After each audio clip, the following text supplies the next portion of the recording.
I'll just comment or two. They out-scrapped us, beat us to some balls, made some big-time plays. I got to do a better job with my team. We get up 12 again. This is the third or fourth game we get up 12, and all of a sudden you turn around and it's, so I thought we were prepared for that moment, but we just, a couple turnovers, missed shots, and I'll watch the tape, but they out-scrapped us. I mean, we did some half-decent stuff, but not enough. Yes. Just kind of there at the end, you guys got it back down to 3, 4 points. Just what did you kind of see there? Did we get it to 2?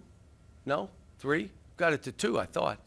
Two, Yeah, well, it's 2. 2's different than 3. yes, it is. So, But just kind of, what was, I guess, the plan as you guys were going into those last, possessions? Were you going for quick twos? Just kind of what was the plan? we were trying to just space the court and get something, and Boogie got it going, so we just let him keep going.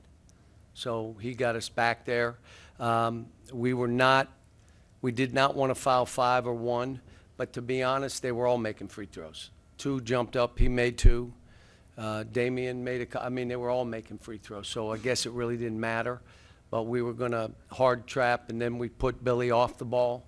We did whatever we had to get it close so we'd have one chance to win the game. A turnover, flagrant, that was critical, but it happens. And I thought we played more joy than we have. I know I coached that way, but like I said, I got to do a better job. And I told him after the game, I'm not cracking. So let's just keep going. Let's get ready for the next one, and we got a day off tomorrow and 2 days in Missouri on the road, another road game. The way Damian Collins played, was that kind of what you saw in him when Yeah, he blocked shots and did stuff, and we were trying to do some stuff to post him up, but we weren't able to deliver the ball at times. And but I thought Jonas did a good job rebounding.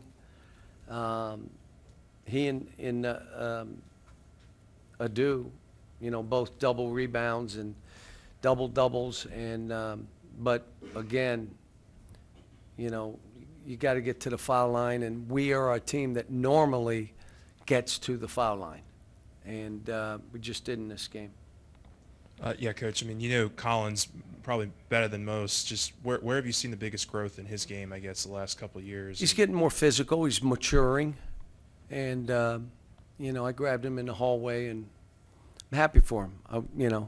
Played good, and I thought Kim might be here, but she wasn't. But he was good.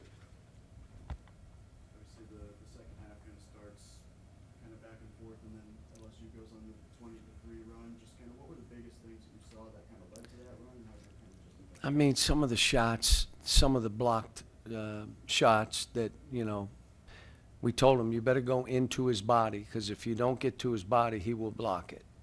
And I thought there were a couple critical turnovers. I have to watch the tape. I don't have it right in my mind right now, but, they made some shots. Like, we know 1 in 5, if you give him space, and we did. And he pulled up at the end of a shot clock. We'd worked on that.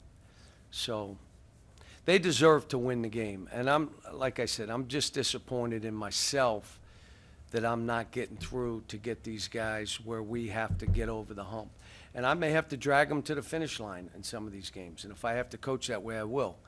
I'm trying to create space and give them opportunities. And, we had a turnover late, was just, a tough pass to the post and stuff like that. But that's all normal stuff. You want your kids to understand at the end, you got to get fouled. You're going to have to make some shots. We had one guy making shots, Boogie.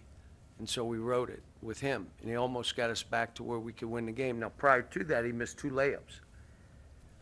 So, Coach, what made it so tough to keep them off the free throw line? what's that? What made it tough to keep them off the free throw line and how they attacked? I thought some of the stuff we were just reaching in. We must have, in the first half, And then you're fouling their two best free throw shooters. And you know they're going to ball fake and get to the rim. And so, but again, I got to watch the tape. It's for me to sit here and get into that deep, but we were reaching in.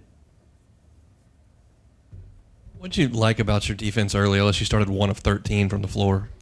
Yeah, we did a good job and we rebounded.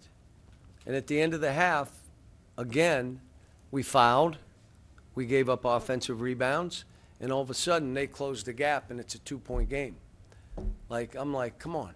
It's another one of those. And my staff knows I'm ready to call a timeout on a 6-0 run. And we waited because of one TV timeout, but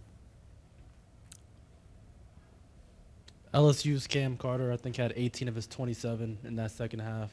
What made it hard to, make it harder for him to score? He's a good player, and he can create his own shot. He was going at the rim. He was pulling up. He was making three. He did it a bunch of different ways.